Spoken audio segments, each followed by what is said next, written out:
ಎಲ್ಲರಿಗೂ ನಮಸ್ಕಾರ. ಕವಿತಾ ಕಿರಣ ಲೋಕಕ್ಕೆ ನಿಮ್ಮೆಲ್ಲರಿಗೂ ಮತ್ತೊಮ್ಮೆ ಸ್ವಾಗತ.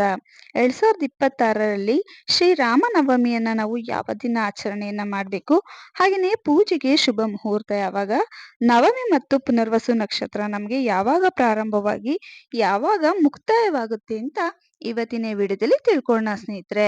ಪ್ರತಿ ವರ್ಷವೂ ಕೂಡ ಚೈತ್ರ ಮಾಸದ ಶುಕ್ಲ ಪಕ್ಷದ ನವಮಿಯಂದು ನಾವು ಶ್ರೀರಾಮನ ಜನ್ಮದಿನ ಅಂತಂದ್ರೆ ಶ್ರೀರಾಮ ನವಮಿಯನ್ನ ಆಚರಣೆಯನ್ನ ಮಾಡಲಾಗುತ್ತೆ ಸ್ನೇಹಿತರೆ.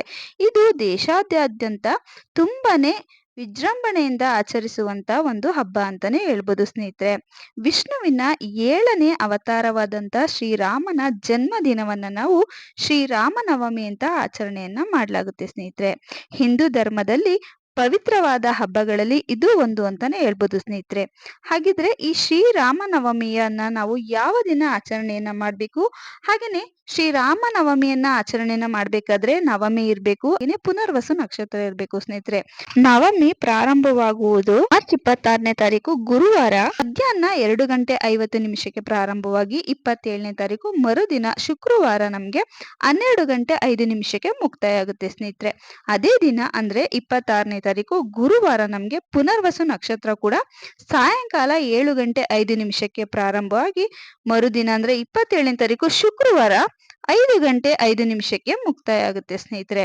ನಮ್ಗೆ ವಿಶೇಷವಾಗಿ ಶ್ರೀರಾಮ ಜನಿಸಿದಂಥದ್ದು ಚೈತ್ರ ಮಾಸದ ಶುಕ್ಲ ಪಕ್ಷದ ಮಧ್ಯಾಹ್ನದ ಸಮಯದಲ್ಲಿ ಅಂದ್ರೆ ನವಮಿಯಂದು, ಹಾಗೇನೆ ಪುನರ್ವಸು ನಕ್ಷತ್ರದಲ್ಲಿ ಶ್ರೀರಾಮ ಜನಿಸಿದನು. ಮಧ್ಯಾಹ್ನ 12 ಗಂಟೆಯ ಸಮಯದಲ್ಲಿ ಈ ಒಂದು ಶ್ರೀರಾಮನು ಜನ್ಮ ತಾಳಿದರು ಅಂತ ಹೇಳಲಾಗುತ್ತೆ ಸ್ನೇಹಿತರೆ. ಹಾಗಾಗಿ ಈ ಒಂದು ಶ್ರೀರಾಮ ನವಮಿಯನ್ನ ಮಧ್ಯಾಹ್ನದ ಸಮಯದಲ್ಲಿ ಆಚರಣೆಯನ್ನ ಮಾಡುವಂಥದ್ದು ಹೆಚ್ಚಿನ ಫಲವನ್ನ ತಂದುಕೊಡುತ್ತೆ ಸ್ನೇಹಿತರೆ. ಹಾಗಾಗಿ ಈ ಬಾರಿ 2026ರಲ್ಲಿ ಮಾರ್ಚ್ 27ನೇ ತಾರೀಕು ಶುಕ್ರವಾರದ ದಿನ ಶ್ರೀರಾಮ ನವಮಿಯನ್ನ ಆಚರಣೆಯನ್ನ ಮಾಡುವಂಥದ್ದು ಹೆಚ್ಚಿನ ಫಲವನ್ನ ತಂದುಕೊಡುತ್ತೆ ಸ್ನೇಹಿತರೆ. ರಾಮನವಮಿಯ ಒಂದು ಮಧ್ಯಾಹ್ನ ಕ್ಷಣ ಅಂದ್ರೆ 12:21 ಇರುತ್ತದೆ.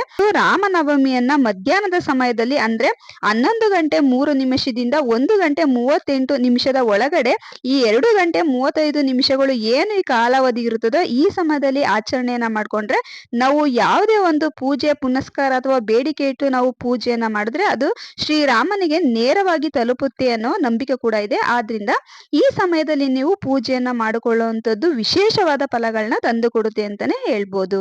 ಇನ್ನು ಈ ರಾಮನವಮಿಯ ಮಹತ್ವ ಏನು ಅಂತ ನಾವು ನೋಡೋದಾದ್ರೆ, ಭಗವಾನ್ ವಿಷ್ಣುವಿನ ಅವತಾರವಾದಂತ ಭಗವಾನ್ ರಾಮನು ಚೈತ್ರ ಮಾಸದ ಶುಕ್ಲ ಪಕ್ಷದ ನವಮಿ ತಿಥಿಯಂದು ಜನಿಸಿದನು ಅಂತ ನಂಬಲಾಗುತ್ತದೆ. ಪ್ರತಿ ವರ್ಷವೂ ಕೂಡ ಈ ದಿನವನ್ನ ಭಗವಾನ್ ರಾಮನ ಜನ್ಮದಿನವಾಗಿ ಬಹಳ ಸಂತೋಷ ಸಡಗರದಿಂದ ಇದನ್ನ ಆಚರಣೆಯನ್ನ ಮಾಡ್ತಾ ಬಂದಿದ್ದೇವೆ. ಭಗವಾನ್ ರಾಮನು ಹಿಂದೂ ದಿನದ ಮಧ್ಯಾಹ್ನದ ಅವಧಿಯಲ್ಲಿ ಜನಿಸಿದನು ಅಂತ ನಂಬಲಾಗುತ್ತದೆ. ಅಂದ್ರೆ ಮಧ್ಯಾಹ್ನವು ರಾಮನವಮಿಯ ಪೂಜಾ ವಿಧಿವಿಧಾನಗಳನ್ನ ನಾವು ಅತ್ಯಂತ ಮಂಗಳಕರವಾದ ಸಮಯ ಅಂತ ನಾವು ನಂಬಲಾಗಿದೆ. ಆದ್ರಿಂದಲೇ ಹೇಳೋದು ರಾಮನವಮಿಯನ್ನ ಮಧ್ಯಾಹ್ನದ ಸಮಯದಲ್ಲಿ ಆಚರಣೆಯನ್ನ ಮಾಡ್ಬೇಕು ಅಂತ. ನೋಡಿರಲ್ವ ಸ್ನೇಹಿತರೆ, ಈ ಬಾರಿ ಶ್ರೀರಾಮನವಮಿಯನ್ನ ಯಾವ ದಿನ ಆಚರಣೆಯನ್ನ ಮಾಡಬೇಕು, ಹಾಗೇನೆ ನವಮಿ ಹಾಗೇನೆ ಪುನರ್ವಸು ನಕ್ಷತ್ರ ಯಾವಾಗ ಪ್ರಾರಂಭವಾಗಿ ಯಾವಾಗ ಮುಕ್ತಾಯ ಆಗುತ್ತೆ ಅನ್ನೋ ಮಾಹಿತಿ ನಿಮಗೆ ತಿಳಿಸ್ಕೊಟ್ಟಿದ್ದೀನಿ. ಈ ಮಾಹಿತಿ ನಿಮಗೆಲ್ಲ ಇಷ್ಟ ಆಗಿದ್ರೆ ಈ ವಿಡಿಯೋಗೆ ಒಂದು ಲೈಕ್ ಮಾಡಿ. Thank you.